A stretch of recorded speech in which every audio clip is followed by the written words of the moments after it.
दोस्तों, मैं निःशब्द हूँ कि एक बहू के ऊपर देवर और ससुर कैसे शोषण कर सकते हैं। क्या उनके नज़र में वो उनकी बहू नहीं है या भाभी नहीं है, सिर्फ एक औरत है, सिर्फ शोषण करने वाली एक लड़की है।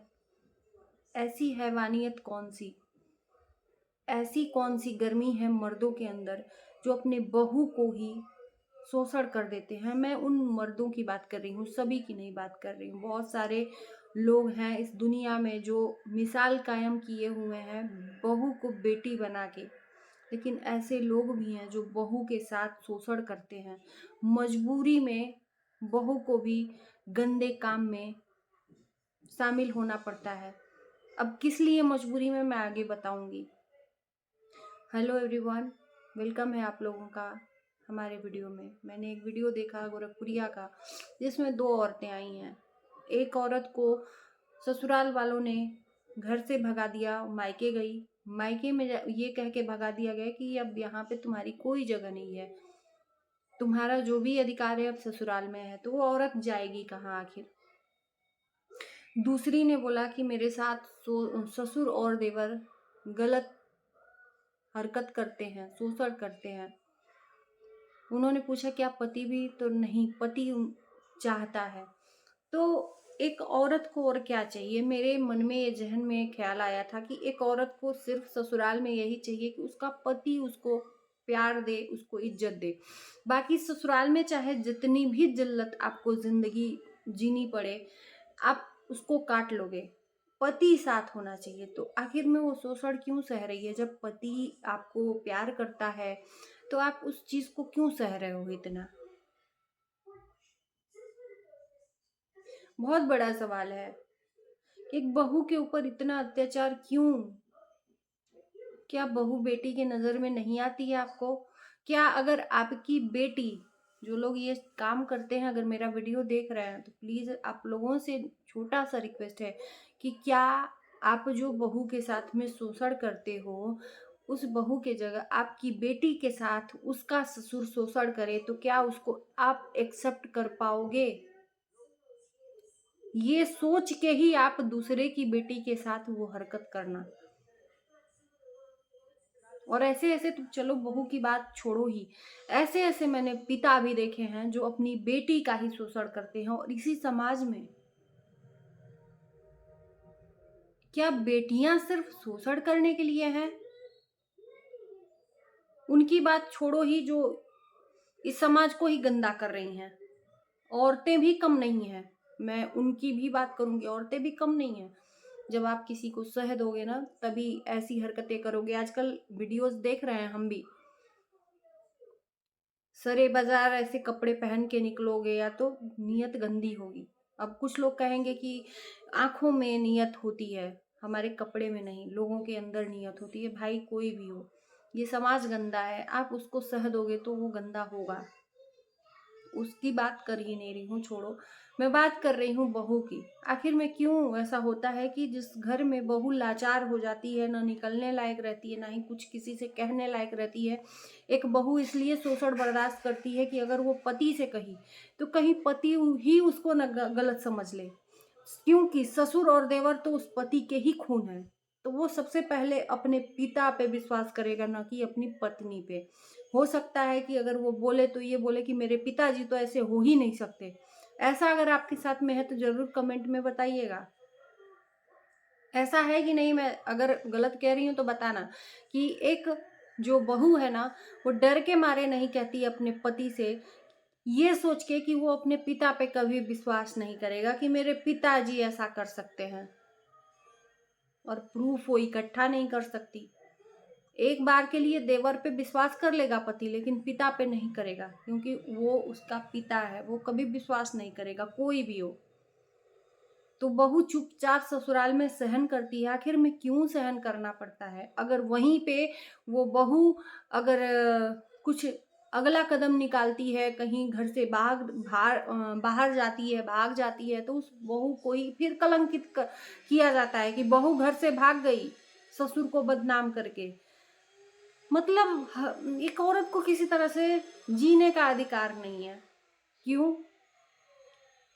क्योंकि वो औरत है। कितनी नीयत खराब है इस दुनिया में। बहुत सारे ऐसे शिक्षित लोग भी हैं, बहू को बेटी बना के रखते हैं, वो भी तब जो वो विधवा है। और ऐसे भी हैं कि बेटे के रहते हुए, अरे तुमने ब्याह के अपने बेटे के लिए वो बहू लाया है, तुम अपने बेटे के लिए लाए हो तो तुम उसमें ही अधिकार जमा रहे हो। जब तुम्हारी बहू नहीं रही, पत्नी हो गई, तब मैं अगर गलत कह रही हूँ तो बताना आप लोग। बहुत सारे लोगों को मेरी वीडियो से खराब लगेगा, लेकिन यही है सच समाज का। जाके देख लीजिएगा गोरखपुरिया के चैनल पे। मैंने तो औरतों को देखा, मुझे लगा कि इस पे बात करना चाहिए। औरतें रो रही थी, जाएं तो जाएं कहाँ।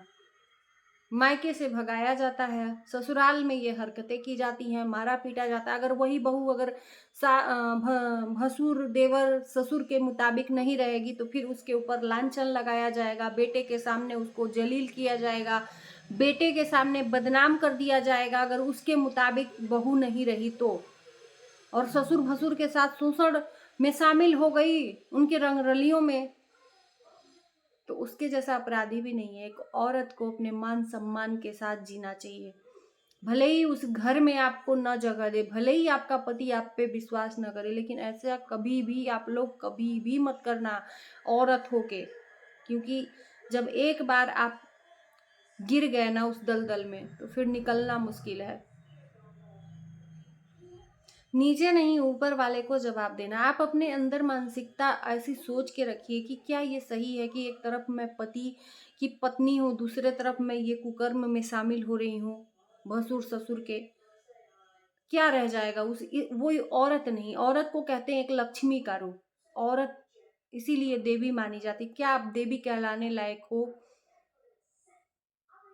घर की लक्ष्मी कहा जाता है, क्या वो लक्ष्मी कहलाने लायक हो? कुछ भी हो, अपने इज्जत के साथ कभी समझौता मत करो। उस घर में नहीं सम्मान मिल रहा है, आप निकल जाओ, भीख मांग लो, लेकिन अपने आत्मसम्मान के साथ कभी समझौता मत करो। मैं हर उन औरतों को कहूंगी, प्लीज आप लोग कभी भी गलत कदम मत उठाइएगा ससुराल में। अगर आपके साथ ऐसी शोषण हो रहा है तो या तो आवाज उठाइए, पति से कहिए नहीं मानता है तो आप उस घर में रहिए ही मत। क्योंकि जहाँ इज्जत नहीं, वहां पे आपका कोई जरूरत नहीं। एक कहावत है, जहाँ 100 को कसाई वहां एक हिंदू का का बसाई। तो वही हाल है कि जहाँ 100 लोग झूठे हों, 100 लोग मक्कार हों, वहां पे एक सच्चे इंसान का कोई नहीं सुनता है। तो वहां से हटना ही सही है।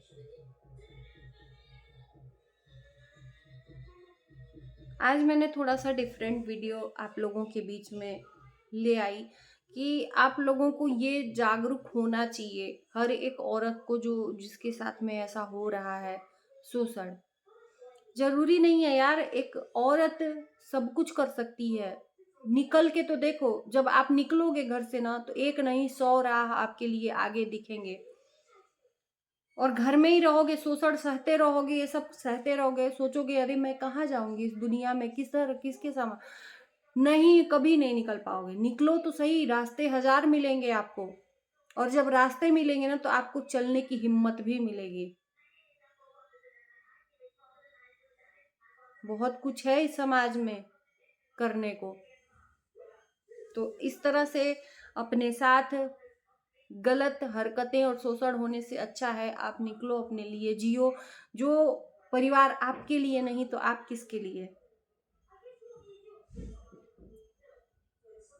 तो चलिए दोस्तों, करते हैं वीडियो को इन। अच्छा लगेगा वीडियो तो लाइक शेयर कर दीजिएगा, चैनल को हमारे सब्सक्राइब कर दीजिएगा। मिलते हैं नए वीडियो के साथ, तब तक के लिए बाय बाय।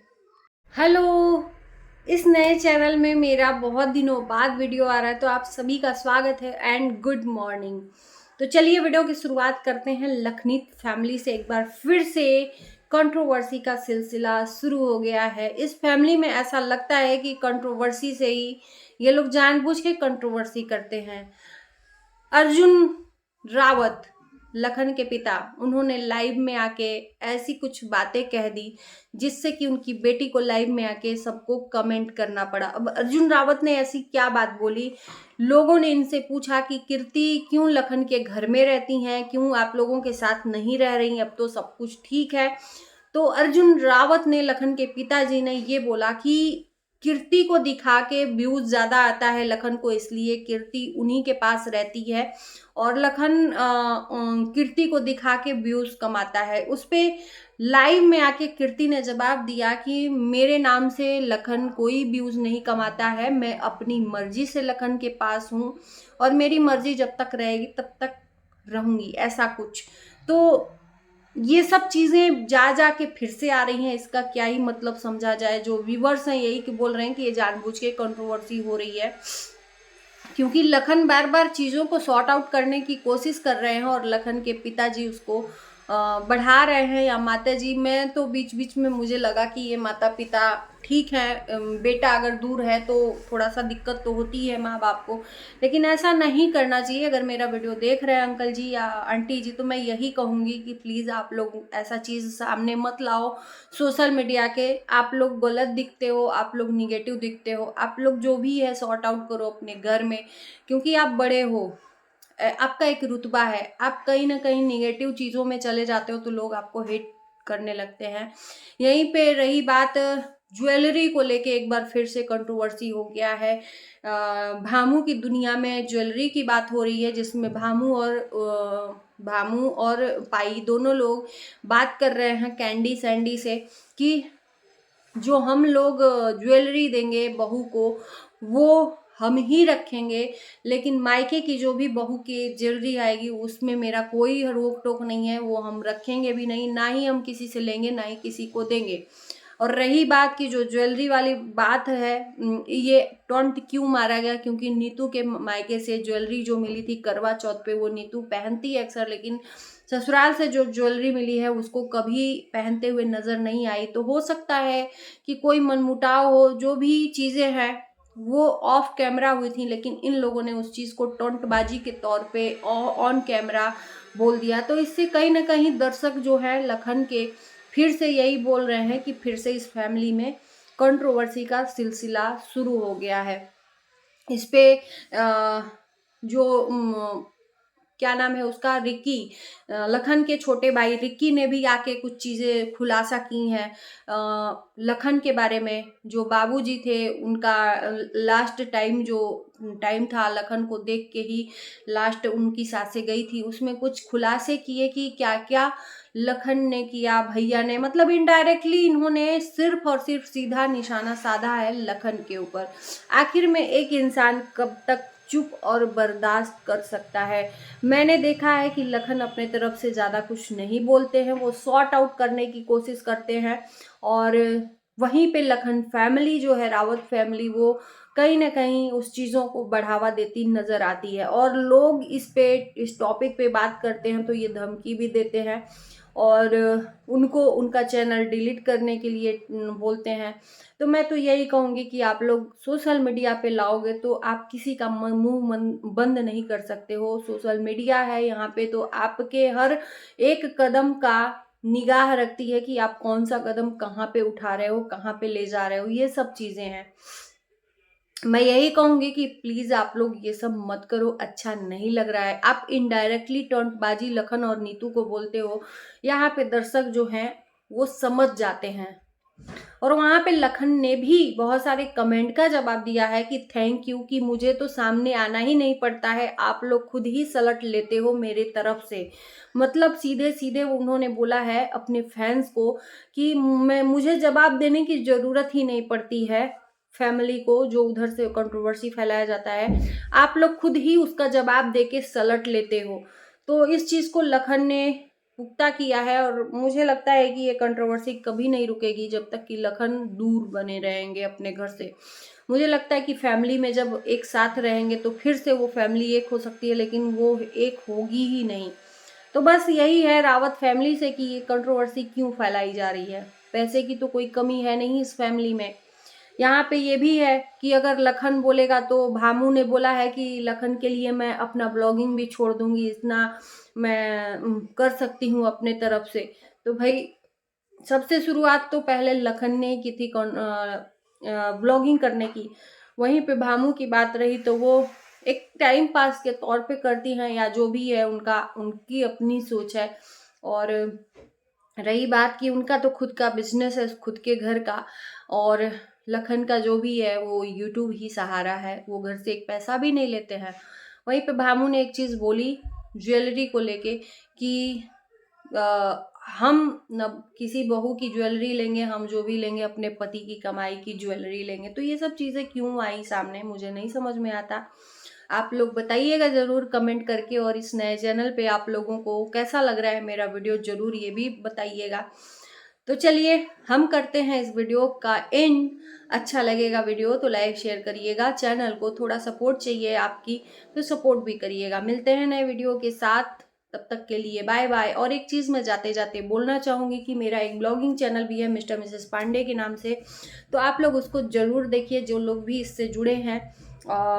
उसमें मेरे ब्लॉग आते हैं, मेरे से रिलेटेड ब्लॉग आते हैं, मैं जो भी करती हूँ, मेरे साथ जो भी होता है। तो जिनको देखने की इच्छा है आप वो भी देख सकते हो। तो बाय बाय।